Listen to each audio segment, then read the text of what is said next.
കാരണം ജോലി ഇല്ലാതെ നിന്ന സമയത്ത് ഒരുപാട് ബുദ്ധിമുട്ടി നിന്ന സമയത്താണ് എനിക്ക് ഈ ജോലി കിട്ടുന്നത്. അതിപ്പം വളരെയധികം പ്രയോജനപ്പെടുന്നുണ്ട് എനിക്ക്.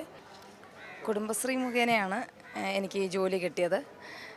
അത് സാമ്പിൾ ട്രാൻസ്പോർട്ടറായിട്ടാണ്, ഹബ് ആൻഡ് സ്പോക്ക് വഴി. അതായത് ഓരോ ഹെൽത്ത് ഡിപ്പാർട്ട്മെൻറ്റിൽ ചെന്ന് എനിക്ക് 13 സെൻറ്ററുകളും ഉണ്ട്.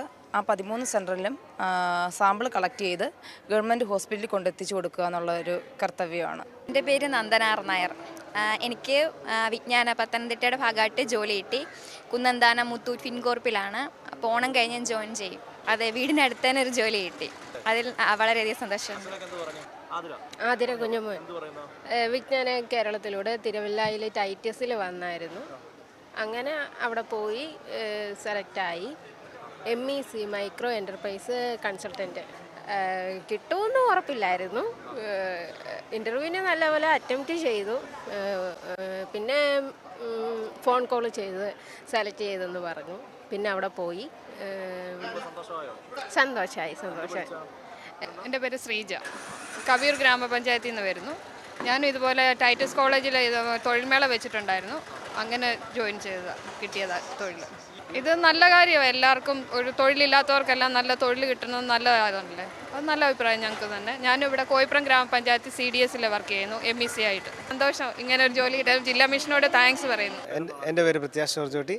ഞാൻ തിരുവല്ലക്കാരനാണ്, സ്വദേശം. വളരെ സന്തോഷമുണ്ട്. അന്നേരം നമ്മൾ ആ ഒരു ഇൻ്റർവ്യൂ അറ്റൻഡ് ചെയ്യുമ്പോൾ നമുക്ക് ഇഷ്ടംപോലെ കമ്പനീസ് ഉണ്ട്. അന്നേരം നമുക്ക് എല്ലായിടത്തും നമുക്ക് ഒരിടത്ത് ചെന്നാൽ മതി. ഇഷ്ടംപോലെ കമ്പനീസിൽ നമുക്ക് ഇൻ്റർവ്യൂ അറ്റൻഡ് ചെയ്യാം. അല്ലെങ്കിൽ നമ്മൾ ഓരോ കമ്പനീസിൽ നമ്മൾ ചെന്ന് ഇൻ്റർവ്യൂ അറ്റൻഡ് ചെയ്യുമ്പം ഒരു സ്ഥലം അറിയാത്തിടത്ത് നമ്മൾ സ്ഥലം തപ്പിപ്പിടിച്ച് കണ്ടുപിടിച്ച് ഇൻ്റർവ്യൂ പോകുന്ന പോലെ അല്ല. ഇത് എല്ലാ കമ്പനീസും അല്ലെങ്കിൽ നമുക്ക് എവിടെ പോകണമെന്ന് വെച്ചാൽ അതിനകത്ത് കറക്റ്റായിട്ട് അതിൻ്റെ കാര്യങ്ങളും എല്ലാം ഉണ്ട്, ഡീറ്റെയിൽസും കാര്യങ്ങളും. അങ്ങനെ ഞാൻ നോക്കിപ്പോയതാണ്. ജോലി കിട്ടി, സന്തോഷമുണ്ട്. ഫീസ് ഒന്നുമില്ല, ഫ്രീ രജിസ്ട്രേഷനാണ്, ഒന്നുമില്ല. നമ്മളവിടെ ചെന്നു, പേര് രജിസ്ട്രേഷൻ ചെയ്തു. കാര്യങ്ങളെല്ലാം ഓൺലൈൻ ബേസാണ്, ഓൺലൈൻ വഴിയാണ് എല്ലാം ചെയ്യുന്നത്. എല്ലാം നമുക്ക് പെട്ടെന്ന് ഒരു സാധാരണക്കാരന് മനസ്സിലാകുന്ന രീതിയിൽ തന്നെയാണ് കാര്യങ്ങളെല്ലാം. ഓണത്തിന് 1 ലക്ഷം തൊഴിൽ എന്ന മുദ്രാവാക്യം ഉയർത്തി എന്ന ലക്ഷ്യം മുന്നോട്ട് വെച്ചുകൊണ്ട്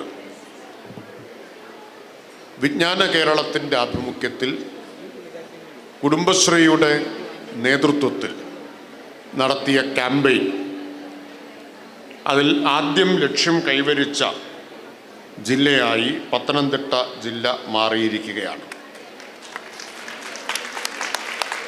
അതിൻ്റെ പ്രഖ്യാപനം, ആ ലക്ഷ്യം കൈവരിച്ചതിൻ്റെ ആഘോഷ ചടങ്ങ് വളരെ സന്തോഷത്തോടെ ഉദ്ഘാടനം ചെയ്തതായി ഞാൻ അറിയിക്കുകയാണ്. ഡോക്ടർ തോമസ് ഐസക് മുൻകൈയെടുത്തുകൊണ്ട് നടപ്പാക്കിയ വിജ്ഞാന പത്തനംതിട്ടയാണ് പിന്നീട് സംസ്ഥാന സർക്കാർ വിജ്ഞാന കേരളം എന്ന നിലയിൽ കേരളത്തിൽ മുഴുവൻ വ്യാപിപ്പിക്കാൻ തീരുമാനിച്ചത്.